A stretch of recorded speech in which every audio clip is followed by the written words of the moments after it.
నాకు తెలిసి సంఘంలో ఎవడైనా చిన్నదానికి పెద్దదానికి ఫీల్ అవుతున్నాడంటే వాళ్ళ ఆత్మ లేదని అర్థం. అరే వాళ్ళకి కూర అయిపోయింది, ఏమో సాంబార్ మిగిలింది, దీని సావరాదా ఒక్కరోజు, దానికి ఏంది నీ జీవితం ఏమైంది, దానికి కూడా ఫీలింగ్. వేసే వాళ్ళకే వేస్తారులే, మాకెందుకు వేస్తారు కూర, మా మకానికి సాంబార్ వేసారు, అప్పటి నుంచే నాకు మండిందే అనేది. మండి మండి మండి మండి మండి పూర్తయింది. అర్థం. ఎప్పుడు అంత చెడుకు మండమాక.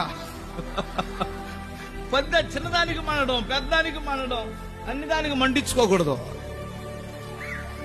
ఫీల్ అవ్వకూడదు. సేవకులు కావచ్చు, విశ్వాసులు కావచ్చు, సంఘ పరిచారకులు కావచ్చు, సంఘ పెద్దలు కావచ్చు, అర్థం చేసుకోవాలి. ఆత్మీయుడు అలా అర్థం చేసుకుంటాడు. ఆత్మ ఉన్నటువంటి వాడు అలాగూ అర్థం